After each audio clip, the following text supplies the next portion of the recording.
I'm glad you like that example, Volvo. But hey, you know what? D&D had a reputation for a while, and, you know, it would totally happen that way. Yes, diadems. Those miniatures they're 3D sculpted. And, oh yeah. Norton the Knoll. Welcome to you, Norton. Yeah,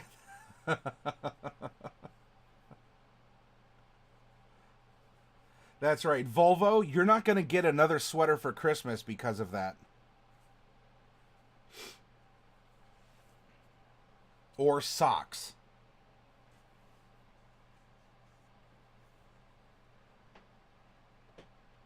All right. Norton, she is playing a game of Promethean, the Created, with Derek right now.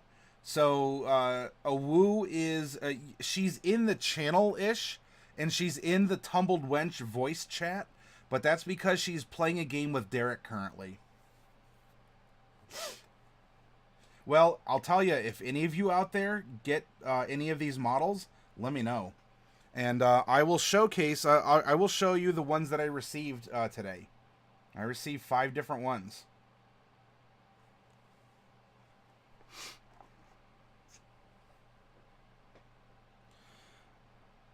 Okay.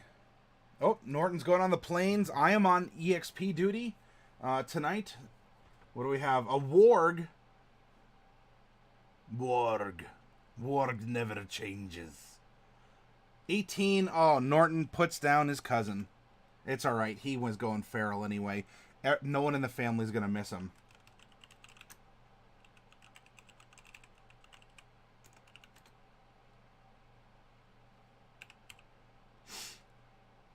There you go. The Guardian of Kittypendia. Norton the Knoll is on the case with a brand new spear. Did you make a new spear last night? Or what did you decide to do? All right. Well, while Norton is regaling us about his craftsmanship here, tonight being the final night of the broadcast week, let's go over the characters that we made. And I'm going to show you a way that you can analyze your party, both in get ideas or to draw inspiration as a PC or as a DM to consider the aspects of your party to perhaps bump or move things in a campaign or module in a way that will either provide extra challenge for your players or to kind of cater to who they are so it can be a little easier to plot hook.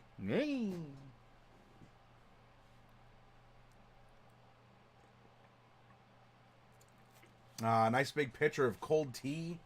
It's a nice summer night. I just started seeing fireflies blinking around the other night too. So summer is here.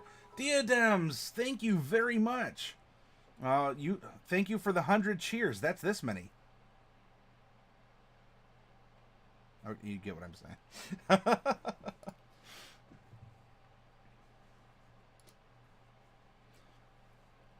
Norton, I went to a nearby town, made a deal with an innkeeper. I waited tables to earn gold. Earned just enough to purchase 2 common daggers. Note to self. Find a picture of a gnoll wearing a waiter uniform.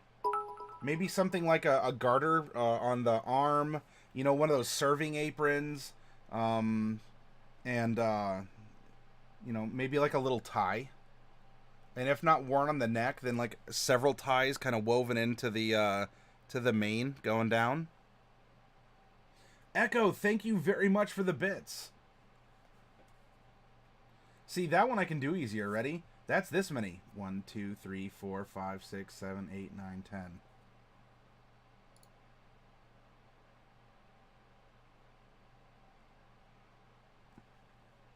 10. Thank you all very much. I'm glad I'm entertaining you. I haven't even informed you yet. How dare I? It was a guild apron with the Inns logo on it. But someday, Norton, you keep waiting tables, you'll get your own apron.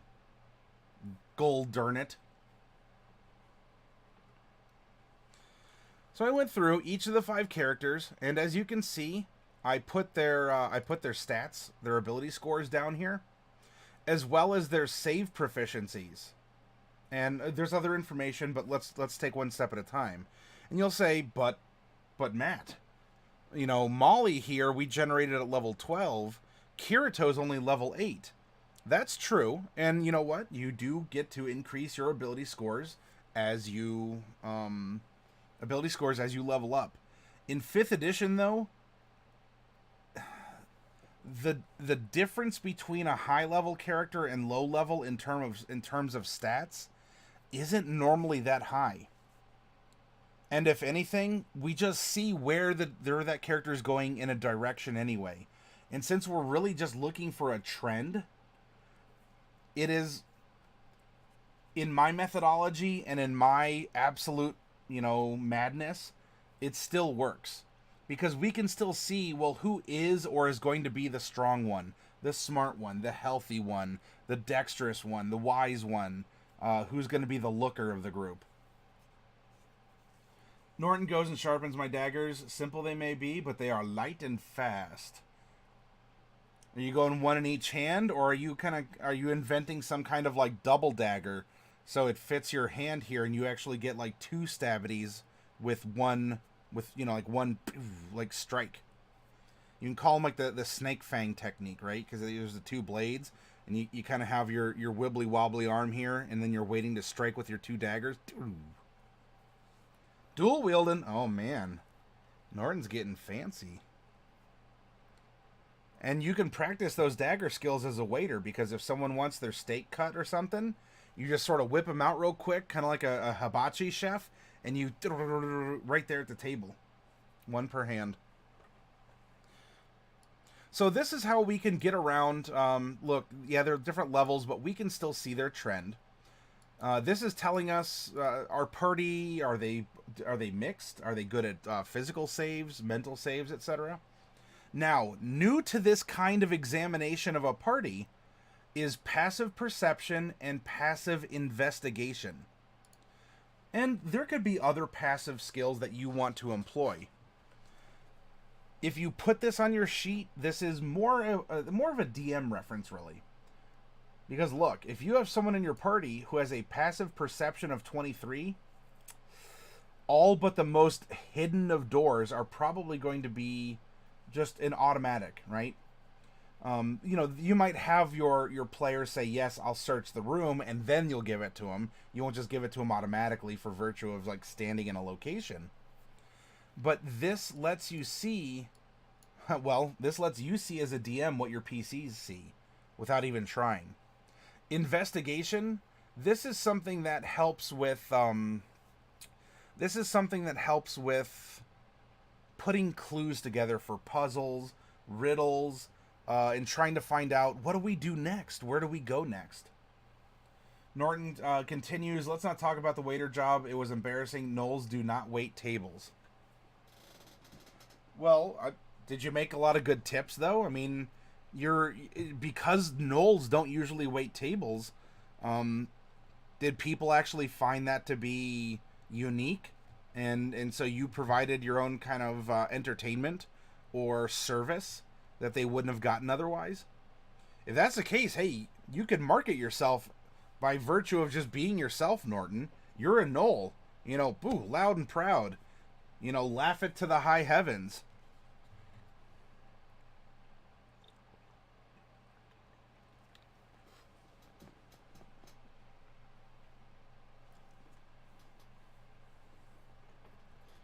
Plus, with your spots, in case you did spill something on yourself, it would be far less visible because you have this natural camouflage. Now, I also added hit points and AC. Hit points are that's really gonna matter, depending on the level, right? If we go to Genti over here, she's level 9 and has 38 hit points. Molly is level 12, so yeah, there's a 3-level difference, but depending on your hit die, your race, your class, etc., hit points can vary, but as a DM, I don't know if we did make them all the same level, or this is just gonna show. All right, looks like we have 2 hit point heavy people, someone who's lighter, and then maybe or 1 or 2 light, and then a medium.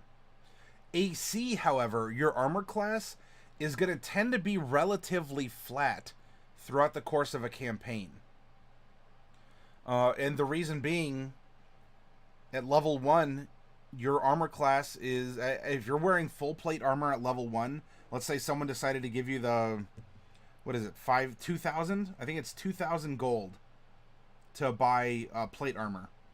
If you are a level 1 paladin with plate armor, or I guess you'd have to be level 2, and the defensive style and a shield, you have 21 AC at level 1 in 5th edition D&D.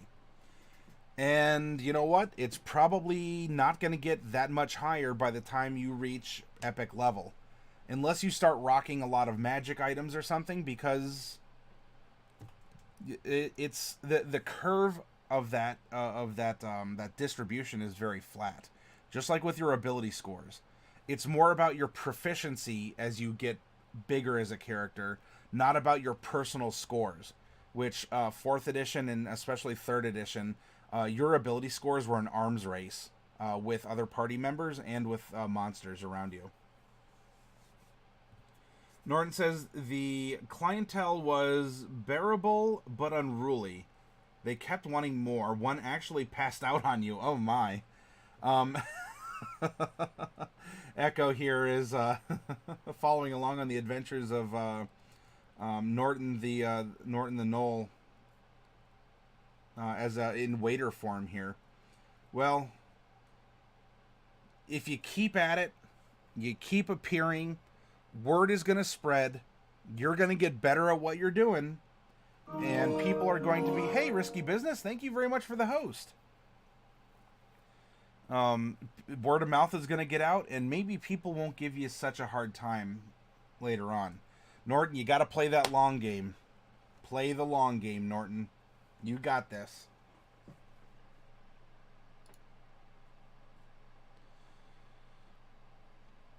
All right, something else that I did. Oh, you're feeling lucky. Maybe the deck will be kind. Well, check it out, Norton. You lose a level, discard this card, and draw from the deck again, counting both draws as one of your declared ones. Well, if nothing else, you at least get 50 points again. So you get a free draw. How about that?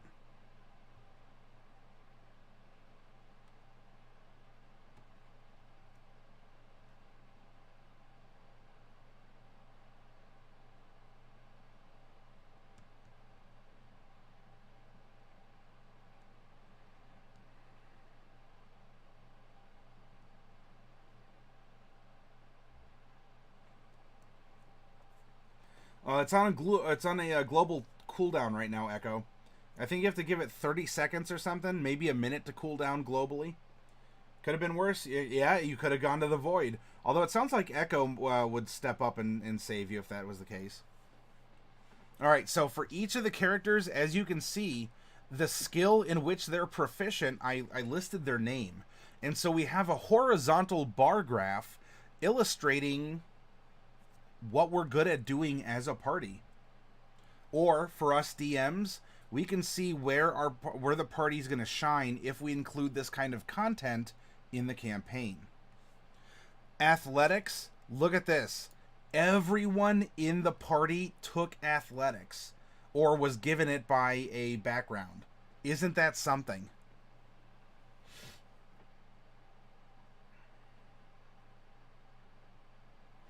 Norton, even on a failed command, you still have to. It still triggers the countdown, the personal countdown. So you'll have to wait the personal cooldown or the user cooldown for the battle.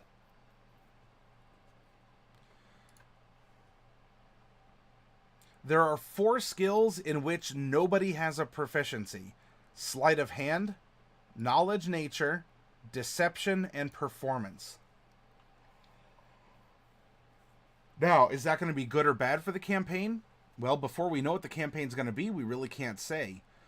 But we can see that, especially in these two social situations, if we're having a beach party, I don't know, it could get risky. And since we don't have a bard, a rogue, no, there's the only two that get, well, cleric. Cleric has a kind of expertise if you go the knowledge domain, but we don't have one of those. So yes, we have 4 skills that have no proficiencies, and so those are red. It doesn't mean you can't roll for it still, but they're red. We have a good handful of coverage with a character, with one character being proficient there. And the reason why I color it yellow is, yes, we have our proficiency in the party, but what happens if something, I don't know, if Kirito wanders off or is captured by a monster? Suddenly, the party's access to insight and intimidation is gone. Now we have animal handling and history. Here's some redundancy. So if Kirito goes missing, Molly can step up and make an animal handling. Or if Moira goes off on some sort of, rant and she just gets so upset she leaves the party and just like has to raise some dead to, just to make herself feel better. Well, Bassa here can still roll for history and succeed.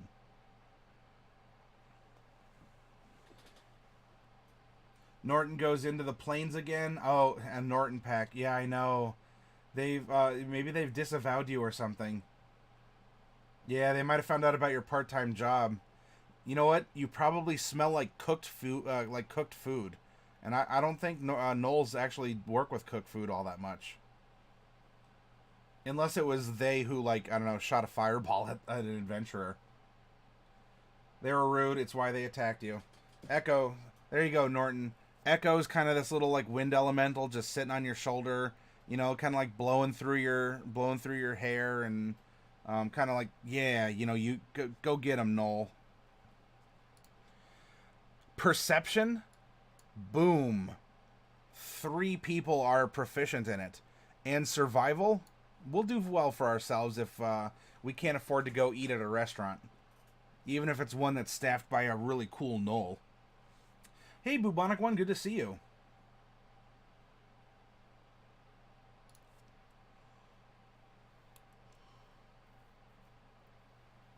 Well, I guess Echo could be really wherever. But I figured Echo might just be kind of jamming out on your shoulder. Keeping you cool. A little personal air conditioner. A motivational air conditioner at that. That's a really good one. I mean, I can get off if you don't want me here. It's just easier to get around when hitching a ride. So here's our line graph. We can see what our party's good at and what it's not. Party languages. Aside from Common, 1 person can speak Halfling. Same with Goblin, Infernal, and Giant. However, 2 party members can speak Elven and Orcish.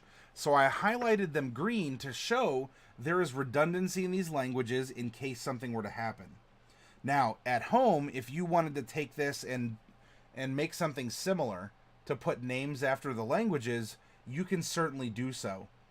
I did this purely for sake of presentation to you all. Ultimately, look, it's your game, your formatting.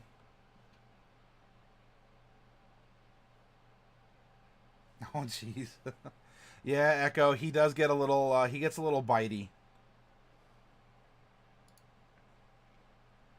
Party tools. Cooking supplies.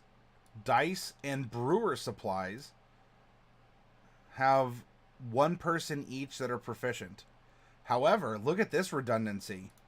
Actually, you know what? Instruments here, because we have 3 people who are proficient with instruments, we should change that to blue, kind of like with the skills up here.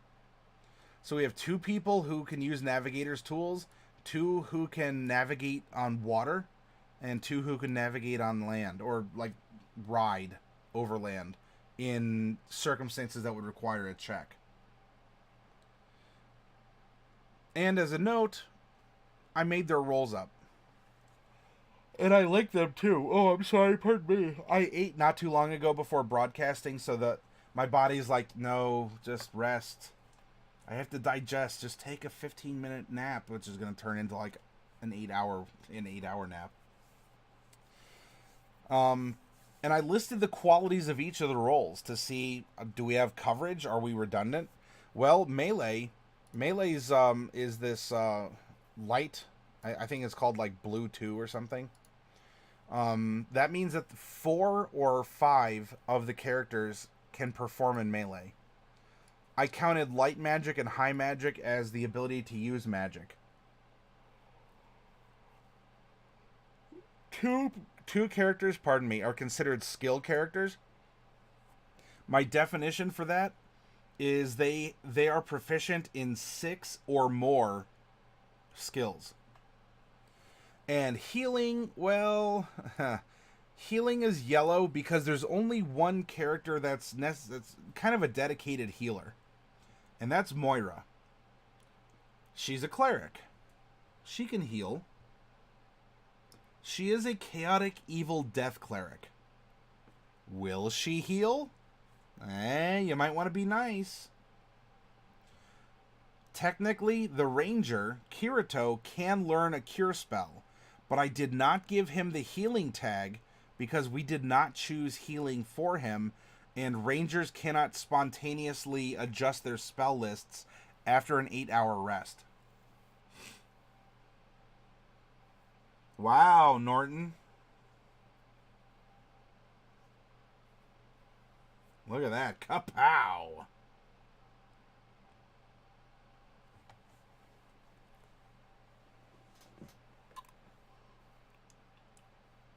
Pardon me.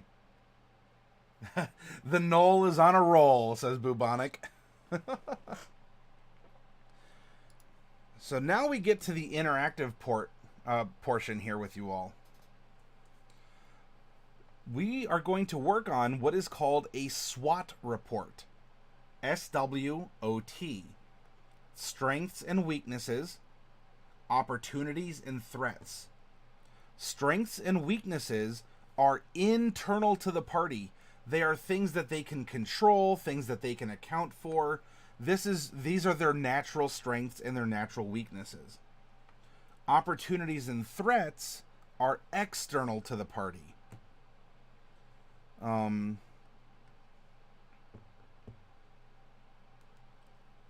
If we were setting up a lemonade stand for the hot summer months ahead of us, unless you're in the southern hemisphere, in which case we're stealing summer from you. Pardon me. If we're opening a lemonade stand and we have, I don't know, we're a 12-year-old us, and this is our first thing we want to do. And fortunately, we have, we've saved up our allowance, and we can buy all our own supplies. We don't have to go into debt by owing a big brother or a parent or something. That's a strength. A weakness could be, well, this is our first time selling lemonade, and so we might make mistakes. An opportunity for the lemonade stand would be a hot summer's day. We can't control the weather. We can try and predict it. We can try and work with it. But the opportunity to sell more lemonade is going to come with hot days. A threat would be, a rainy day. Or a threat would be someone from the city council says, well, that's technically operating a business. And yes, you're 12, but you don't have a business license, so we have to ask you to shut down your lemonade stand. And was that something that was under your control?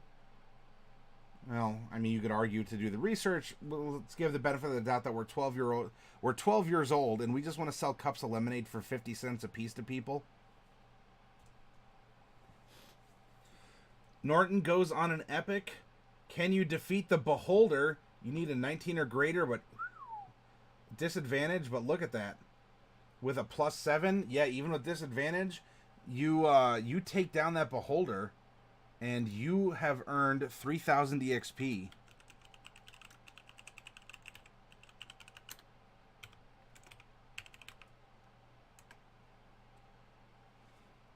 Hey, Glitch Mouse. I'm sorry I missed you here. Not going to be talking and chatting much, if at all, playing Stardew Valley and going to listen in. That's perfectly fine, Glitch Mouse. Enjoy, building your farm, harvesting, doing all the fun stuff in Stardew.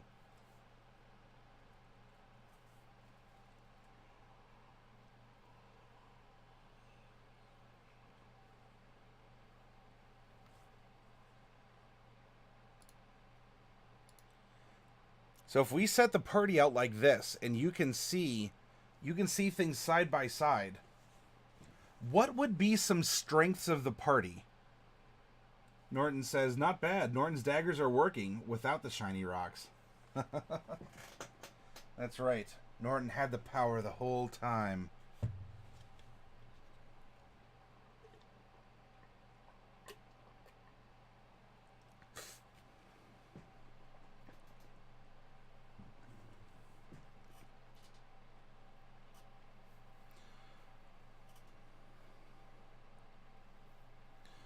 I would say a strength of the party would be its perception. Look at the passives, and then if you look and see perception, that sounds redundant. We have 3 of the 5 members who are proficient. Perception is a strong point for this party. Also, if we look here, actually let's highlight the weak scores. If we want to. Dun, dun, dun. So there's the dump score there.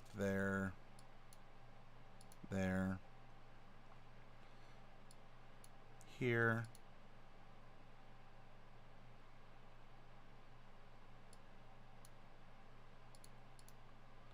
Whoops. Why did you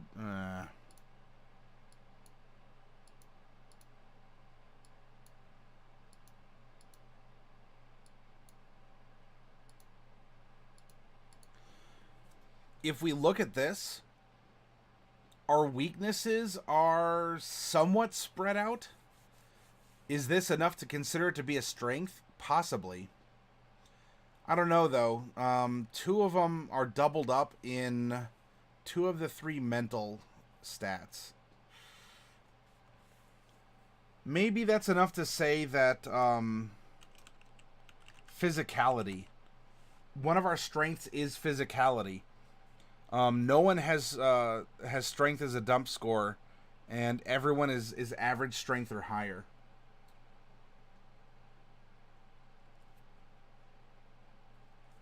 Checking the XP. Yeah, Bubonic's sitting on a big pile of it.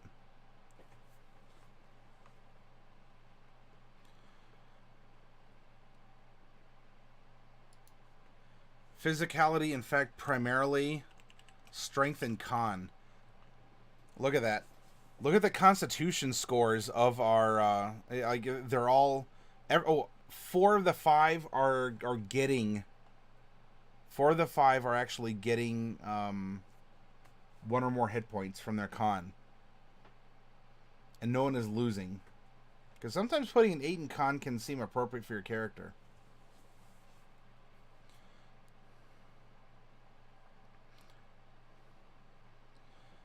Physicality can also reflect over here into athletics.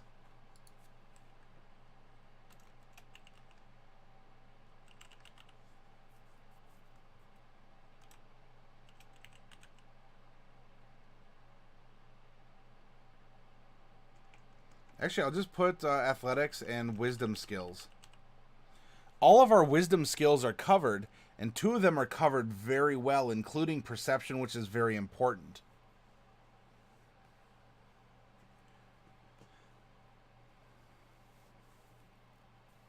Now, as the campaign environment we created, we said it was Elven and human. Obviously, everyone can speak Common, but we do have 2 party members who can speak Elven, just in case we need to know what someone is saying. And actually, you know what? For party languages, technically, that last character who was a Way of the Open Hand monk did get to the point of knowing Tongue of Sun and Moon. And so, therefore, could understand and be understood by all languages. Nice, bubonic. Yeah, yeah, yeah. You got that victory in the against the wandering monster. Norton gives some celebratory knoll yips. And bubonic won. Yeah.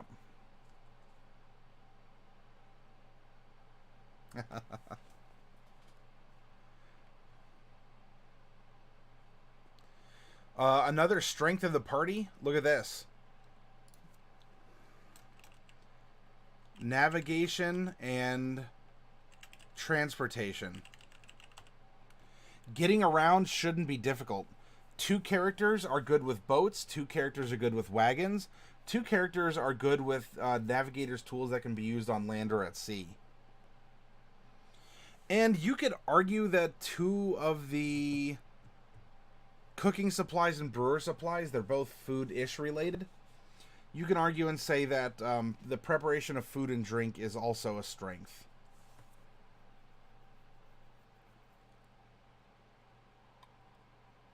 Oh, I'm sorry. Pardon me.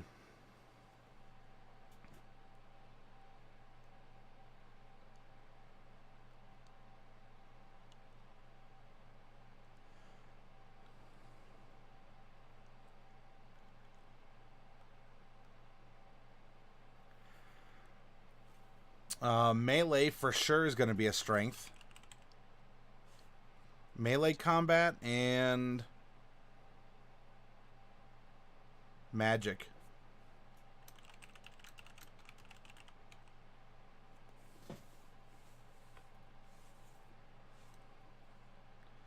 Now let's take a look at our weaknesses. 2 characters know how to get the most out of mounts too. Well, yeah, so that's land vehicles. Or unless you're talking about animal handling.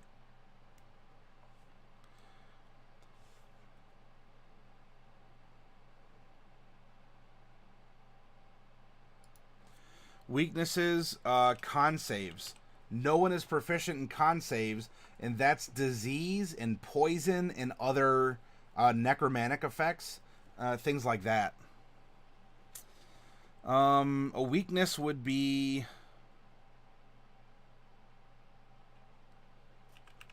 4 to 5 have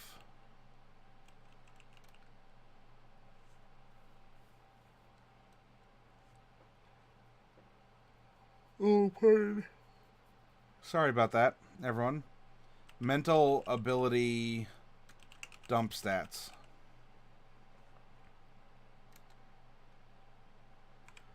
Oh.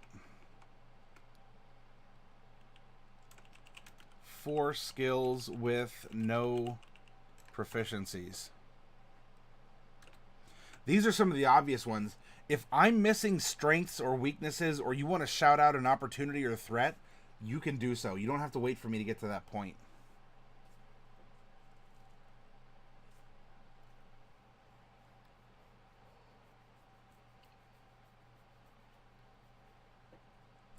We did say that gnomes lived in the forest, so no party members speak gnome. Only 2 speak elven. You know, just in case. You want to make sure that people are making fun of you in front of you, but yet behind your back.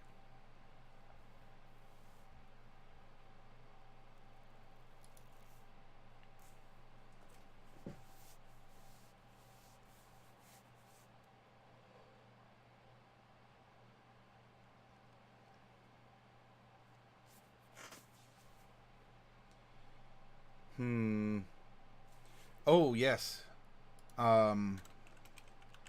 Healing can be in a pinch, given the circumstances currently. When you're relying on your major heals coming from your party's necromancer, or your ranger, who's just sort of like a generic male protagonist, yeah. No, I'm sorry, Lady Atara. It's what's called the itis, right? It's that. Oh, I just ate. By the way, it was like ham and lentil soup, homemade. Oh my goodness! I put a little bit of hot sauce in there, and some French fried onions. combo. And so my body's like, oh, yes, just lean back and let it happen. I'm just going to digest this for you.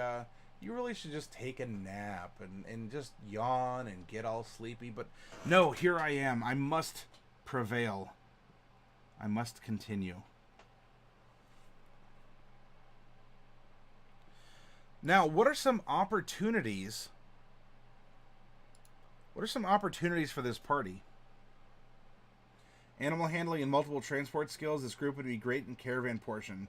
Yep, and I will discuss how we can work this into the campaign, because a circumstance like what you just talked about is a good way to get involved in it. Glitch Mouse.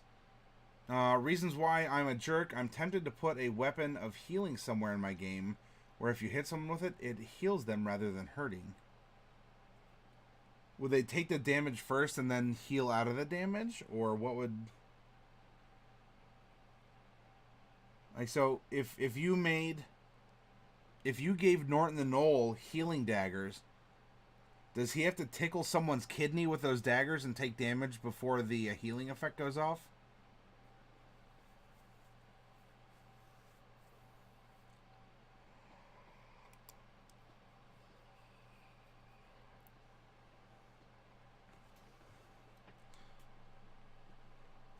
Well, we look here.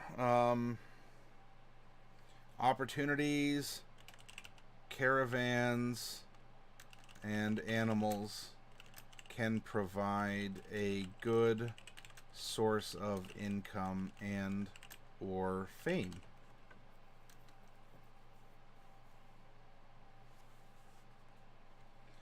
If only Subdual were a thing still. Oh, opportunities? Pardon me. Probably the last thing they want to hear. Some kind of heavy labor. Or something labor intensive. And I say that because, look, everyone is proficient in athletics. And when we come up here, if I start calling for con saves, maybe against exhaustion or other aspects, the party's going to be pretty solid. Maybe with the exception of Genty. But the party's going to be pretty solid when it comes to strength and a backup characteristic of Constitution.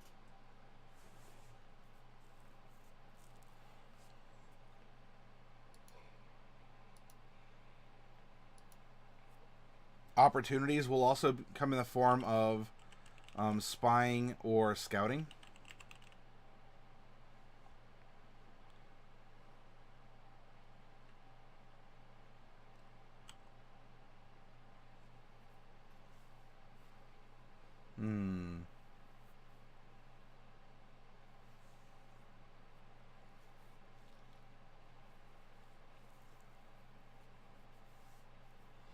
Well, I can tell you threats for sure are going to come in the form of necromancy, poisons, and disease. To try and hurt that no proficiency in con saves.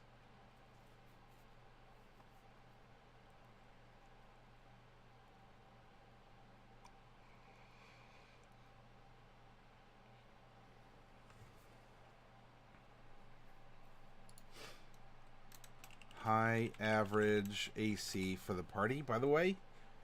Yes, Genty rocks a 9 AC, but she can take care of herself with some magic.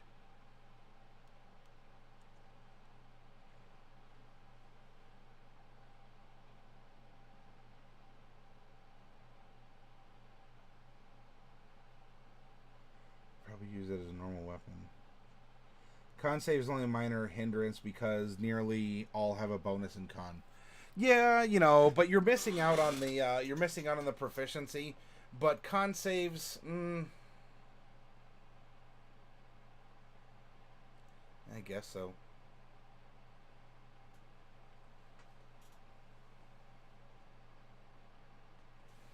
Oh, threats. Plans, thoughts, or things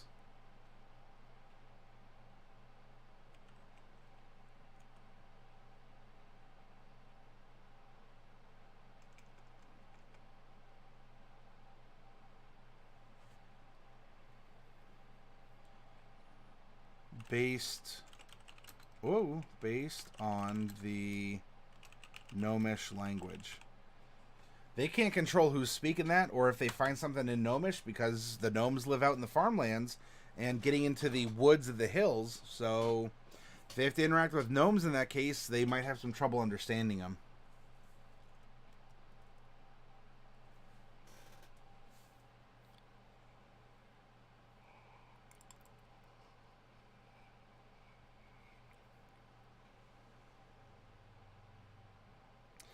Some threats also, if we take a look at it, we might have some intra-party conflict. Why? We have a lawful good, neutral good, lawful evil, lawful neutral, and chaotic evil character in this party. Someone's going to get upset at someone else for doing or saying one thing or the other. Definitely that's going to happen in this game.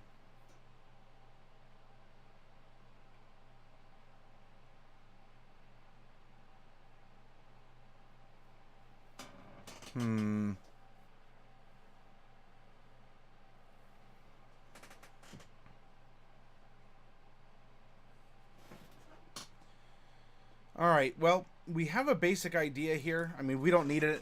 There's no end list or minimum requirement for a SWAT report. Put down what you think is there, and if you find more, list them. But this is a way for you to be able to interact with this entity and, you know, turn it around and examine it as if it were something right in front of you. You can make better decisions embracing the fact that something is a weakness. It can make your character more believable, a lot more fun to roleplay, and is always good bait against your DM, too, by the way. Speaking as a DM.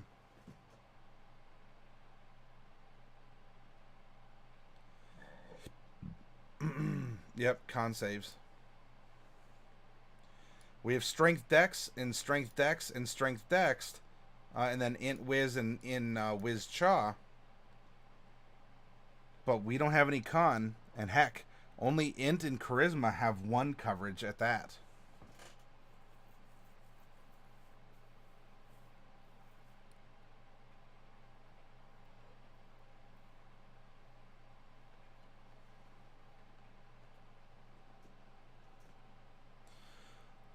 Now that we've done a bit of a mathematical and a very colorful way of looking at our party, this is one more way that we can go about forming links to either boost up our SWAT report or to give ourselves an idea about the story to come.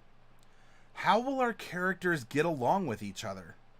What can bond them together? What can they want to pursue together? And here is each of the 5 characters, and I took each of their personality traits, their ideal, their bond, and flaw, and I wrote them out so that we can try finding some similarities. For example,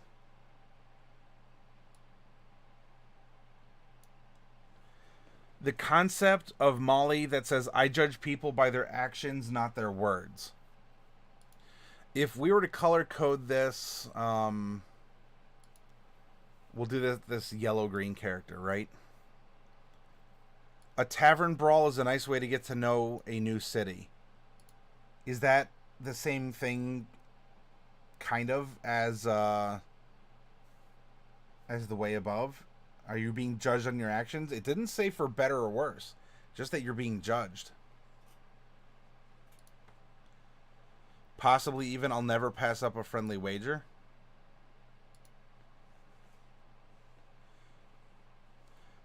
I enjoy being strong and breaking things.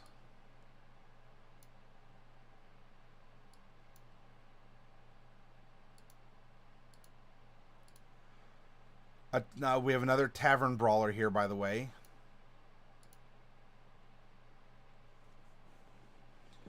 And if I judge people by their actions, well, these are actions that Moira's taken. You got mint ice cream and waffle cones. Be back in a few? Yeah, Bubonic, that sounds tasty. Glitchmouth says, your character needs to have a reason to stick around because bringing in a character just because yours ditched the group or has no attachment to the situation sucks. Something I said to someone this week. Yeah, that's preaching wisdom, Glitchmouse.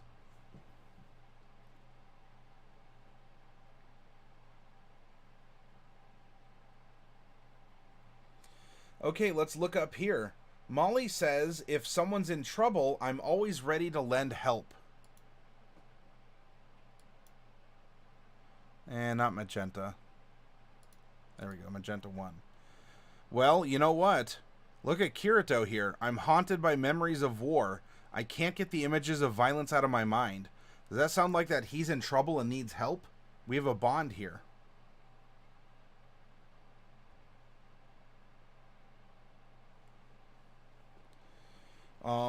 You can even say that if we're forming bonds here with personality and these other traits, if someone's in trouble, is Charlie in trouble here because she is the last of her tribe? What could go on?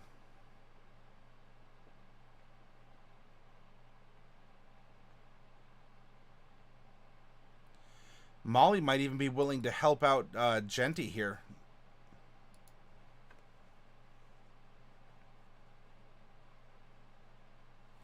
Well, I have a guy who tends to get frustrated with characters he has, then ditches them. He realizes 5 to 7 levels in that he didn't like playing the bard because he doesn't like playing support. Oh, yeah, one of those types of characters, Glitchmouse. I know the style. It's very discouraging, isn't it?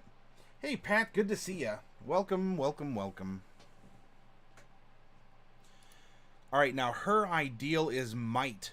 If I become strong, I can take what I want, what I deserve. So she does want to be powerful. Well, you know what? Genty also wants to be powerful. So this is how they can bond. Also, might.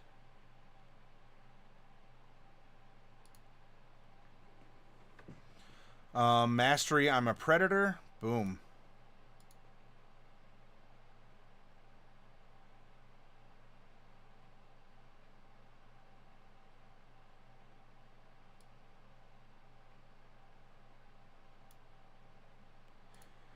I must earn glory in battle for myself and my clan. Well, you know what? That, this one, you can almost just argue this, and then we come back in and... Hey, one crit! Thank you very much for that. Thank you for the host.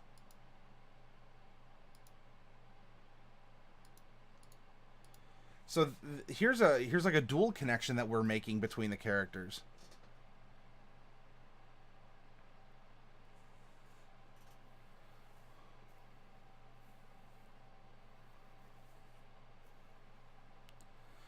I have a family, but I have no idea where they are. One day I hope to see them again. How can this relate to some of the other characters? All right. Well, I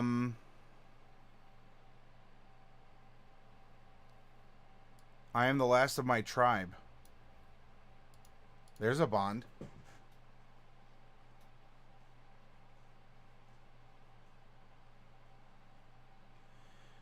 What else about family? My honor's my life.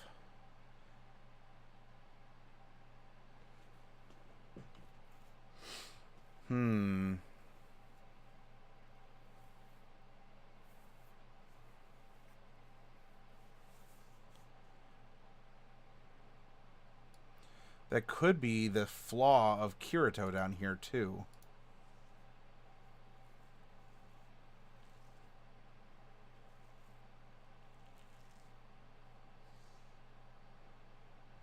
If we look down here, my honor is my life. Where can we see another connection?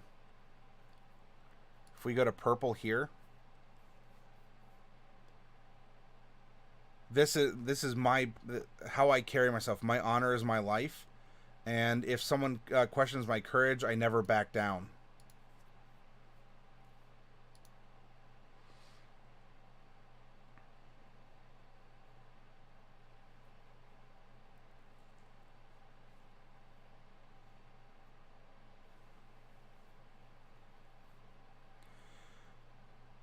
Molly here enjoys the vices of the city, which include succulent buffets and other foods, maybe even drink, right? This is some kind of a social enjoyment that's outgoing.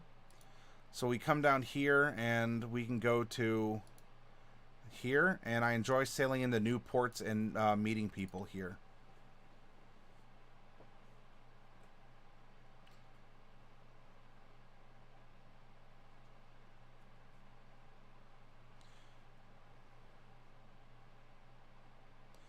Genty is kind of an introvert here. I'll say anything to avoid having to do extra work, or at least has that bit of a Tom Sawyer bit to it.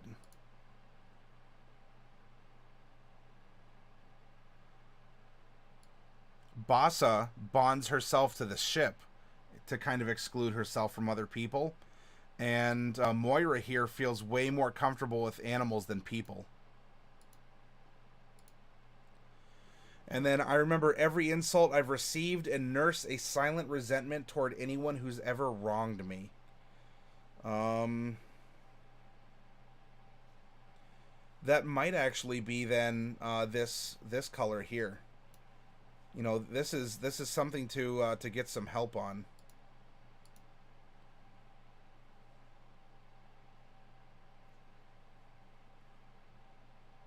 I don't think I used that color. Maybe I was a magenta one. There we go. Now we can break this down further. Moira's flaw fits with that too, the honor bit. Oh, because it's a personal conviction? Sure. Let's double color this. Good observation, Glitch Mouse. So my honor is my life, and so we'll color this that purple one, I think it was. There we go. I hope this is showing up for you on screen. If not, hopefully you're getting the gist of what we're doing here.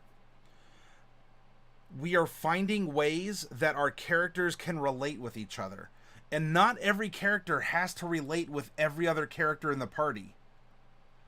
If there's enough of a web, you know, think like in Magic the Gathering, right? You have 2 ally colors, 2 enemy colors, but they're all still bound together. You know, you have the 5 different colors that you can bind along the outside, or you can make a star among the 5 in the middle. Well, this is kind of what we're doing with the party. If we look, Genty can't really identify with this feeling of loss. And that's fine, because Genty can still bond with Molly through the judging of actions.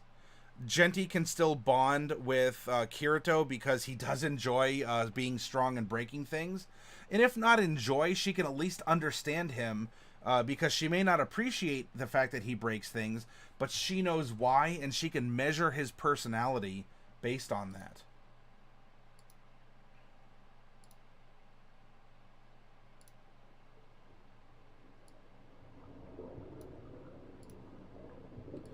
If we look over here, Genty can bond with Bassa because, you know what? They both are after this mastery. Now, Genty, it says other ships on the sea. I think we reflavored that to be she wants to be the best conjurer, but she wants to master the art. Bassa, however, is a pirate, and I think she does just want to assert herself over other people. And especially if the ship is most important, she wants to assert herself on over other ships. She wants to master these other ships. And so these two can get along on this, on this regard, let alone the other bonds that are here. And then Genty can finally relate with Moira here, with, I don't know, your personal proclivities, never pass up a friendly wager. Or we have, I was cheated out of my fair share of profits, and that kind of dovetails into both of these half sentiments about her bond and her flaw. So on Moira, how do you have people play the Outlander's Wanderer ability? What do you... I think I get what you mean, but what do you mean? I'll still ask.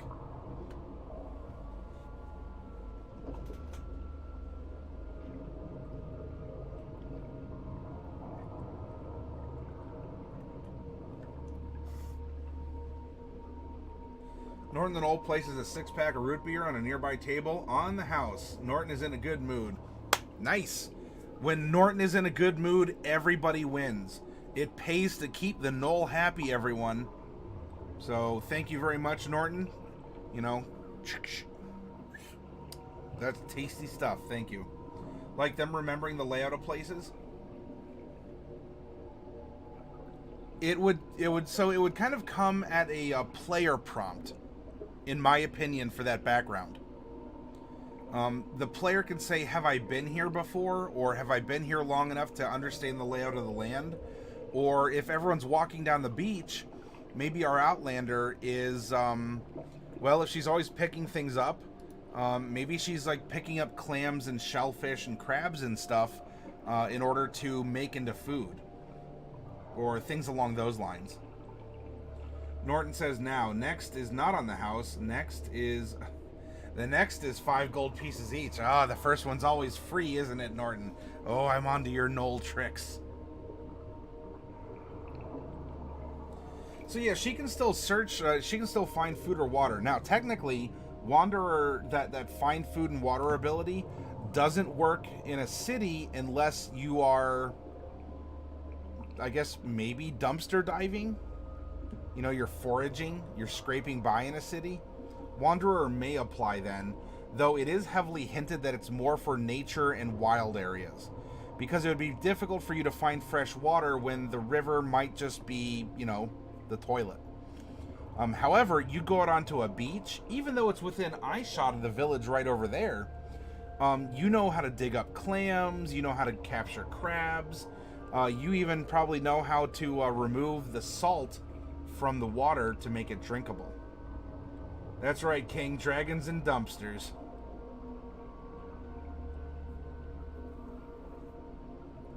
Uh-oh, King's going on an adventure in the Underdark.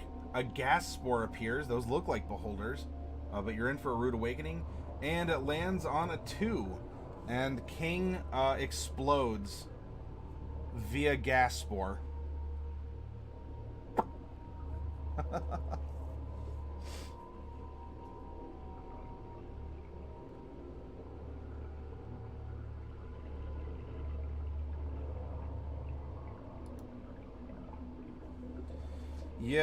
Yeah. Well, look, King, just chalk it up. Maybe you failed perception. You're like, oh, that's definitely a beholder. I'm just going to nuke the thing with fire. And instead, you actually just... You kind of Hindenburged the Underdark.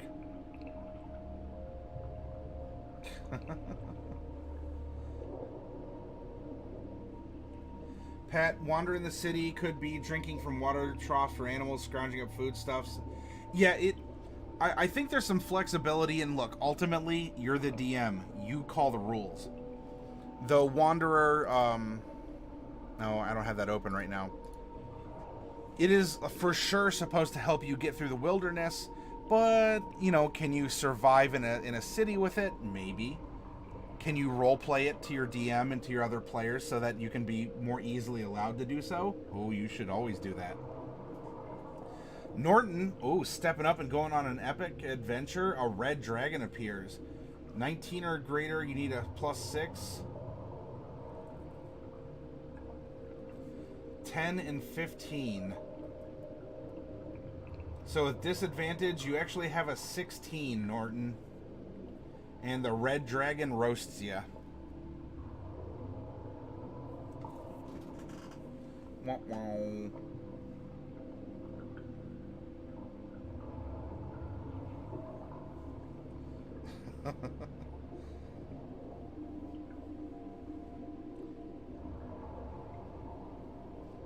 See, we shouldn't have told him, because it's kind of like Looney Tunes, right?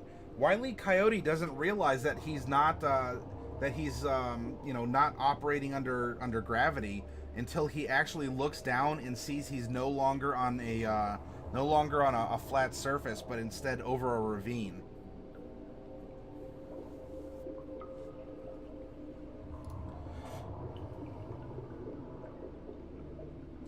Now, if you want to continue this, look at this. Here we have a lawful character. So someone who tends to carry themselves in an orderly fashion in some way. Here we have another lawful character. And here we have another lawful character. So in this case, or at least through the L's, these characters might find a bond in how they express themselves. We come over here, and suddenly evil is the thing that's getting some recognition.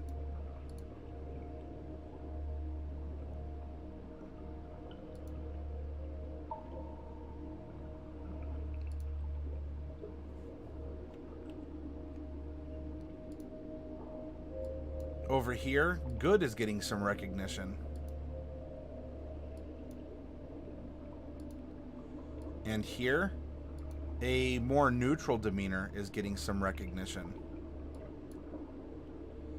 Therefore, the only outlier is this chaotic aspect of Moira. We can also look for bonds because look, we have a monk.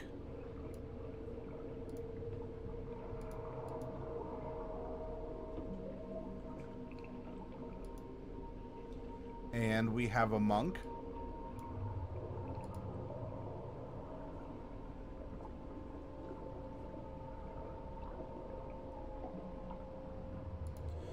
We have, if you want to call it that, if there is honor among casters, then we have a wizard and a cleric. Therefore, kind of leaving the ranger. Rangers can use magic, but I don't know if you want to count that necessarily as a magic class. And then, of course, you know, if we look here, we have 4 female characters and a male character.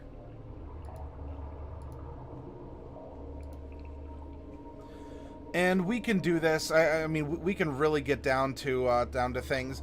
If you want to create a further bond between Charlie here and Genty, then you can also come over and highlight that each of them are favoring their human aspects more, physically, culturally, mentally, linguistically, or whatnot. So maybe these two can get along because these are both. If you look at it, these are both sort of half races. And so if this is how they can get along, well, we're both half races, but we favor our dominant part is our human side. And we're both casters, but we just do things in different ways. You wish Rangers got cantrips? Well, yeah, I guess by default. Otherwise, you can always take a feat to do so, Glitch Mouse. And then you can just pick up some druid cantrips, or cleric if you wanted. Oh, I missed a couple things here. I would rule there's a greater chance of being caught if you're scrounging up foodstuffs than a thief. Yep, okay, Pat, that makes a lot of sense. That makes a lot of sense. Norton lost the 1K.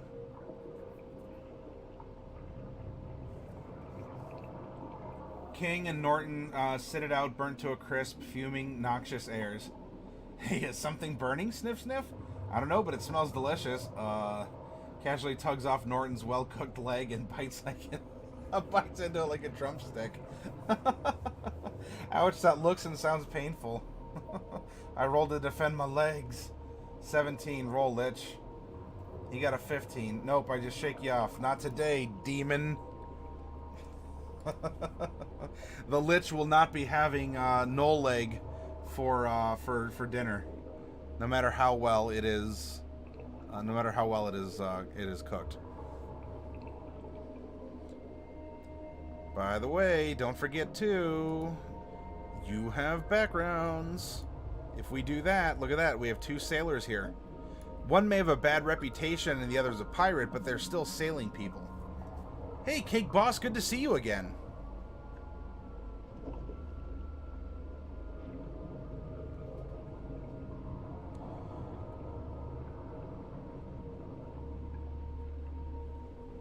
Actually, if you want to create a bond of people who are low magic users and not just high magic users, we have over here our Way of the Four Elements monk does kind of match up here with as a light magic user with our ranger. So you can see now illustrated in front of you all the ways that you can find to bond your characters over something, because all your characters probably aren't going to resonate on the same thing unless they've been super like prefabricated to do exactly that. But this will allow for some natural rivalry, natural even like a little bit of embitterment, also a lot of just genuine ways to connect. And as you're sitting back as a DM and you're looking and you're saying, okay, see that, I think we could include something like this here.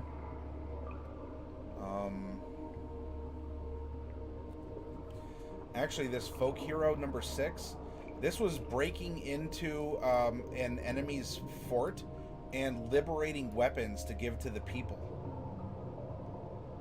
And you know what? That's a lot like what a soldier quartermaster, well, maybe on the other end of it, but we've just created another bond now between Molly and Kirito.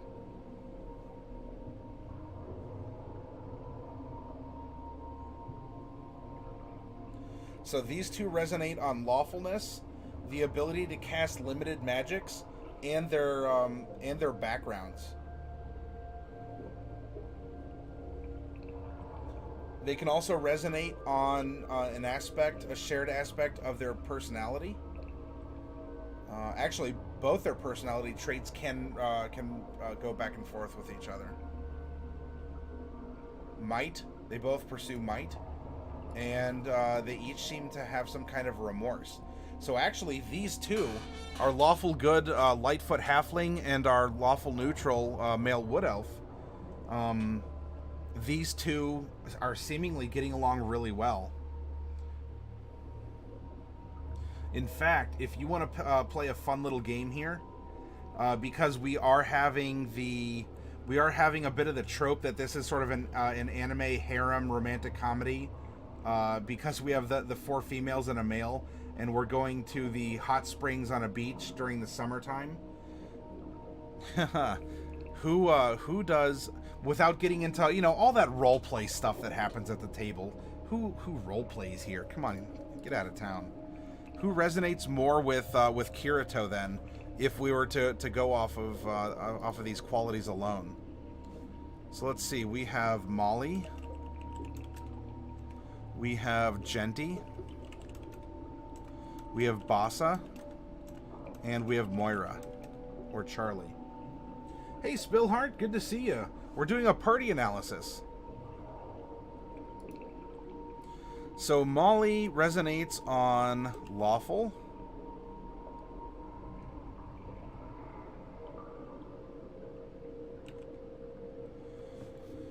If you want to make an argument, look, if Kirito is after or is interested in women, I don't know if he is or not, then that could be a resonating point. The speed bump would come in Moira, because she is a lot of things, maybe simultaneously or maybe as she chooses. Moira could be presenting herself very much as feminine and might not actually be. I don't know. It's however you'd want to play it off in that case. Hey, Del. So you could say that male or female could be a point of attraction. For right now, why don't we just skip that over and continue looking here? So they share a class, lawful class, background, PT, both PTs, ideal, and they share an aspect of bond to flaw. Kind of sounds like an inspirational, like, singing group, doesn't it? Bond to flaw. Oh wait, I guess that'd be flaw to bond in that case. You get what I'm saying. Let's see. How does Genti resonate with our average generic anime protagonist? Neutral.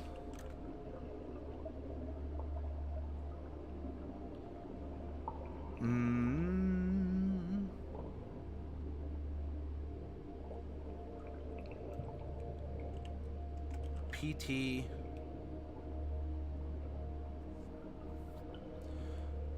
Both her personality traits match up, but you know, if it's not a different connection, I guess we'll only count the connections once. Ideal.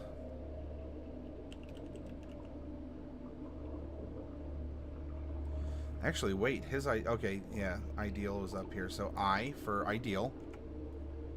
Not a bond and not a flaw.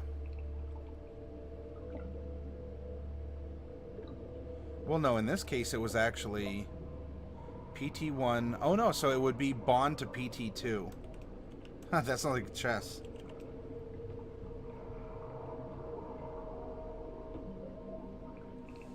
Now we come down to Basa. She is lawful.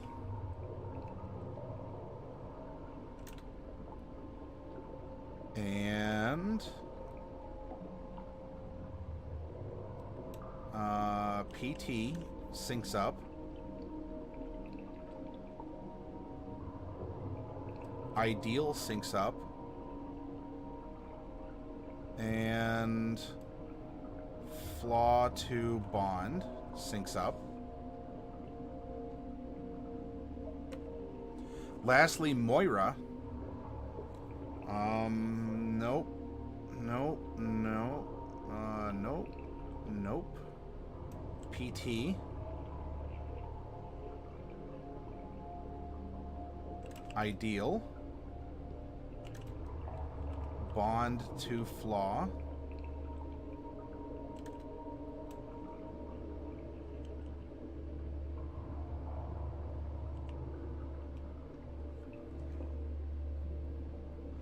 Can resonate on the other slot of a personality trait, because one is, well, I guess that would be bond to other PT,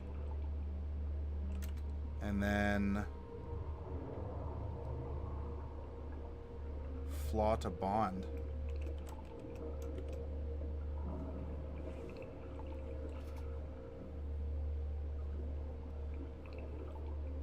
Spillart says, glad to watch your stream. It helps a lot with, Oh, well, thank you for saying so, Spillheart, but what's getting at you, man? How can we help cheer you up or help you resolve something that's going on?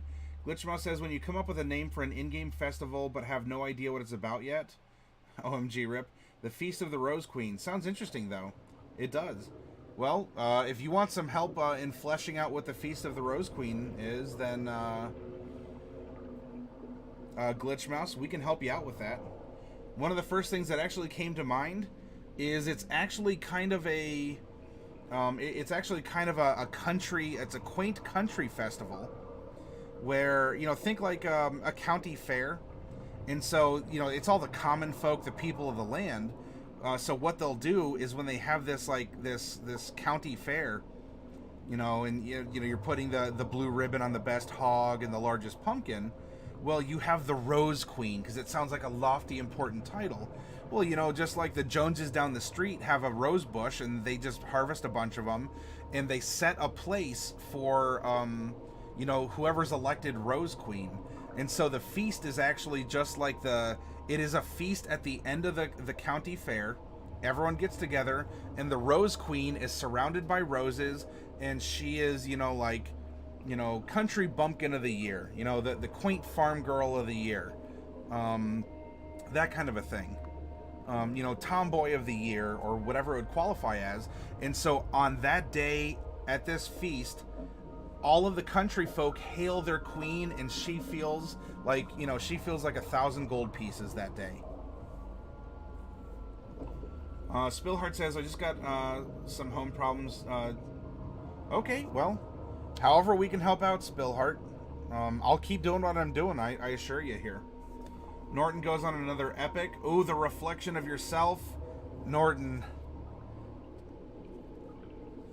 No, don't let the worst of you conquer you, Norton. You're better than that. So let's see if we just go based off of... If we go based just off of the number of connections, we have... Molly has 1, 2, 3, 4, 5, 6, 7. 1, 2, 3, 4. 1, 2, 3, 4. And 1, 2, 3, 4, 5. So Molly would win based on the sheer number of connections. Now, if we wanted to go deeper, and instead of just going one-on-one connections, because those are easier, if we go based on the number of cross connections instead, we have Molly has 1 cross connection, Genty has 1, Bassa has 1, ooh, but Moira has 3. And wouldn't that be interesting that by the end of the campaign, we have the lawful good and chaotic evil party members who are the active love interests of Kirito here in this conceptual anime summer festival, romantic comedy. Isn't that something, huh? So it'd come down to the lawful good Lightfoot halfling monk or the chaotic evil tiefling cleric of death. How about them apples, right? What would you choose in that situation? I mean, reverse whatever you'd need to reverse to be convenient and comfortable, but how would you conceptualize this? Yeah, oh no, Norton, you are role-playing like crazy. Yongu, hear me! The worst of me is actually the best of me. Chaotic evil. I see what you're doing there, Norton. Alright, Norton. Yongu, hears your cry and is going to answer your prayer in some way. This is what happens to you, Norton, and this is a role-playing prompt, possible reward, or ooh, I don't know, something. There you go, Norton. Yongu has heard you.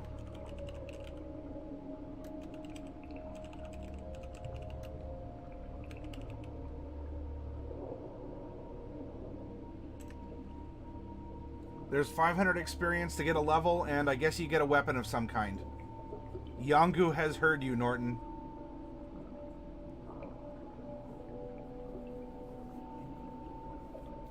Glitch Mouse, did that help you conceptualize what the Feast of the Rose Queen sounds like? Oh yeah, okay, Norton, yeah, do that. Check your experience points first, and we'll see which table you're rolling on, and then you can roll a 1d100. You just roleplay, Spillheart.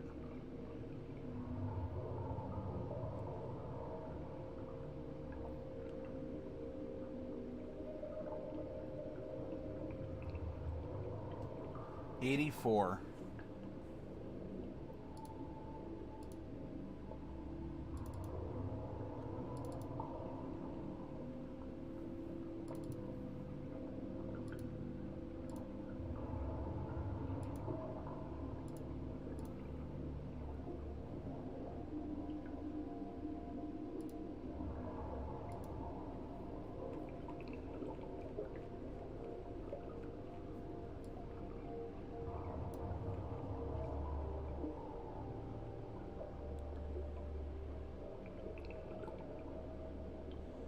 F. Okay, give me one more percentile roll, Norton.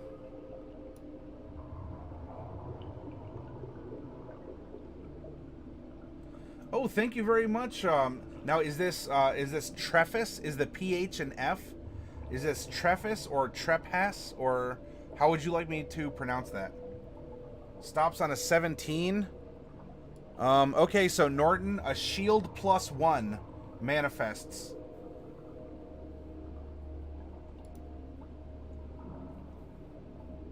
Okay, well, welcome, Trephis, and thank you very much for saying so. And so, yeah, Spillheart, look, have a character in mind and have fun. Say and do things in character. If you want to roleplay, it's generally done through /ME, you know, like me, /me, space, and then whatever your action is. And then it'll show up in colored letters. I'll show you an example. So, ME uses the command /ME to demonstrate how to color your letters and RP in the channel. Dun, dun, dun. Or you could shout things out or narrate. Just have fun with it. +1, it blocks for a little bit extra. You get a higher AC with it, Norton. Yep, there you go. Pat is doing another good example. Pat looks around before sitting down to drink a soda.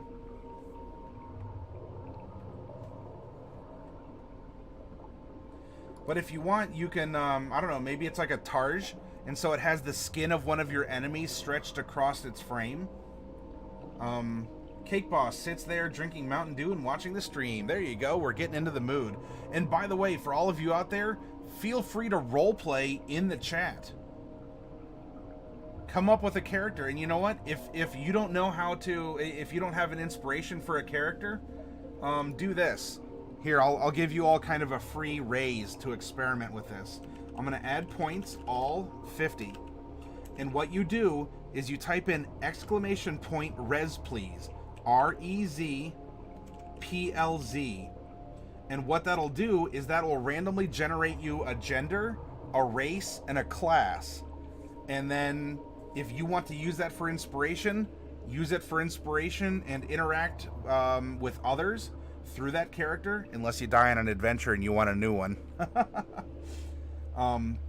So in this case, I came back as a male half-orc warlock. There's probably a global timer on that, Cake Boss. It might be 30 seconds or a minute. I forget which one it is. Pat shakes his head. Nope. I got it on tab.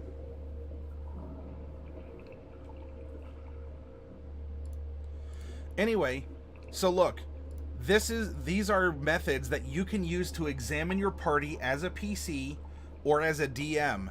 And find your strengths, opportunities, weaknesses, or I'm sorry, strengths, weaknesses, opportunities, and threats, internal and external to your party. You can make this horizontal bar graph to determine how skillful your party is. You can compare strengths and weaknesses on stats. You can examine, and this is especially useful for you as a DM, what's the passive perception or the passive investigation of your party? Look, you have someone in the party with a 23. You're not going to be missing too many secret doors unless there's a special circumstance. You know, party roles, party tools, party languages. And then we went over here and I simply transcribed the character sheet, the fluffy stuff from the background. And I wanted to say, okay, let's make connections and let's just color code it to see in which ways the characters will resonate with each other personality-wise.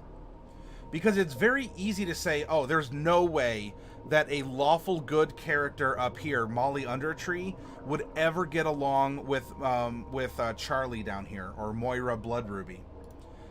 Yet, if you look, there's a couple. I judge people by their actions, not their words. Well, she, whether it's for good or bad, Molly can understand Moira more easily because Moira is always picking things up, absently fiddling with them, and sometimes accidentally breaking them. She gets that, and so she's easier to understand and doesn't have to feel as clenched up around her. Also, if someone is in trouble, I'm always ready to lend help. Well, you know what? Moira is a very troubled person. It's up to me to ensure their names enter legend because she is the last of her tribe. She hurts on the inside. Molly would understand that. Might. If I become strong, I can take what I want, what I deserve. Her ideal is also glory. I must earn glory in battle, or by doing something. I have family, but no idea where they are. Look at Moira's bond. I'm the last of my tribe. There is definitely ways to resonate. Just because Moira is the ultimate libertine, she'll just do and say whatever she wants, right? You know, if it's a nice day out and she's like, I'm not wearing clothes today. I don't care. Look, I'm comfortable. I lived in the Outlands for how long? Trapping, you know, animals and eating them raw or whatever. What do I care? You know, she's this very libertine person, very free, whatever. I'm going to express myself. I'm gonna do this. Molly might be a little bit more, you know, civil and compassionate, but these two have a lot that they overlap on.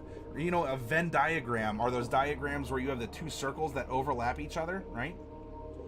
These two, despite being lawful good and chaotic evil, are not polar opposites who can't get along. Heck, if you look at it, these two are actually rivals in this kind of side, you know, fun tongue-in-cheek, who would win Kirito's heart as our average male protagonist in this harem romantic comedy. Heck, Molly and Moira might actually just realize that those two get along very well and end up being best friends. Or more. That's up to you all at the tabletop. I'm not going to judge. Because of their differences and their similarities.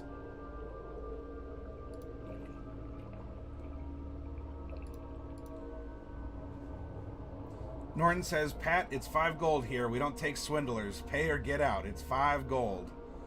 Spillheart says, so I've seen a picture online that made me want to turn into a D&D character. I don't know if using someone else's art is against D&D Edict or not. I don't think you're... unless you're claiming that you drew it and you're showing it off to everyone at the D&D tabletop, I don't think there's really... it's violating etiquette unless you're claiming to actually have someone else's work be your own. But if you find inspiration from other people's artwork as a character concept, if you're playing a private game or something, there's nothing wrong with that, in my opinion. Spillheart. Pat just says bye as Norton the bouncer. Just Pat's like, bye. Bubonic One says use it for inspiration. Spillheart if you're worried. Yep. Cake Boss slows Pat's flight as Cake Boss is an 8-foot tall animated armor. Hey, there you go. So Pat, you just got caught by an animated armor that walked in. Norton says, any else you want to skip out on your dues? No, let that be a warning to you all. Pay for drinks, or you may stay. Try to slip out, you get tossed. Right? No ticket. Trefus, you could also ask the artist if you can use it. Yep, that is true as well. Because you can find a lot of artwork on DeviantArt or Pinterest, or a lot of art will have a watermark and some kind of content on it. Just shoot an email and say, hey, I was browsing, your illustration came up and really inspired me to play a D&D character. Do you mind if I use the portrait on my character sheet at my local game? I'm sure that would make an artist happy to hear that something like that happened. Glitch Mouse, basically be willing to credit the person and their link to their page if you use actual art. Oh, Glitch Mouse. Okay, because you came up with this random idea for a celebration, and apparently you went AFK as I explained the entire thing.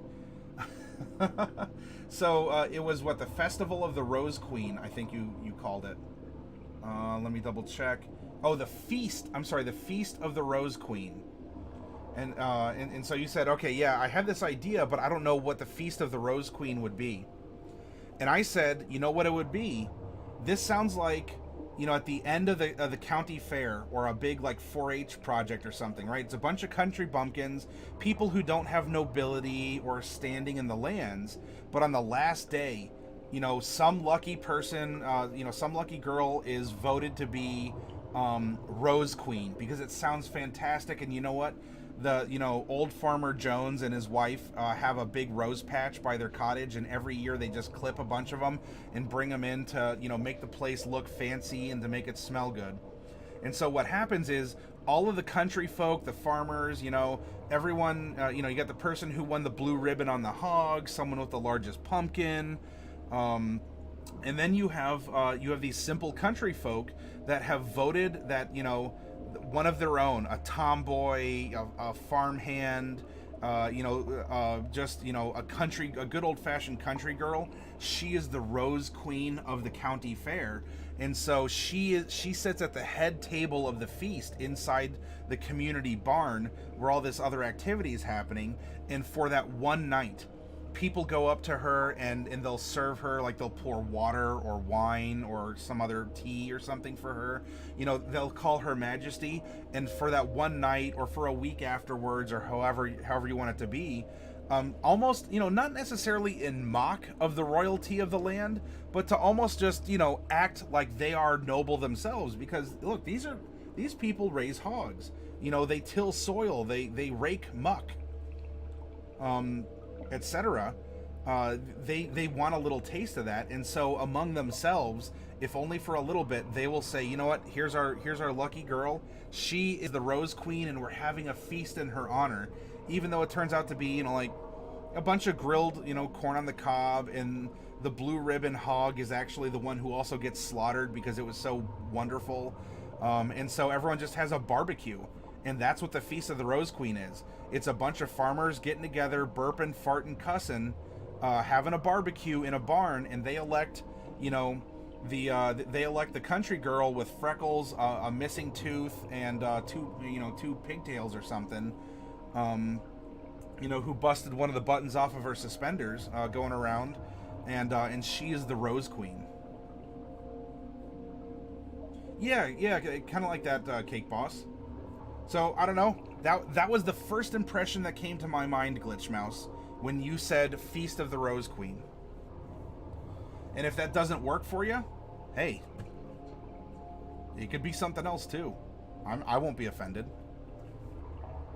Yeah, it could be a harvest celebration. So just think, what time of year do roses bloom? Or if you don't want to go with when our roses bloom, look, it's a fantasy world. You could call them autumn roses.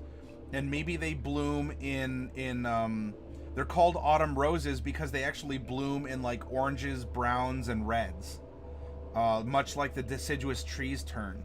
And of course, that's harvest time, and etc. and so forth.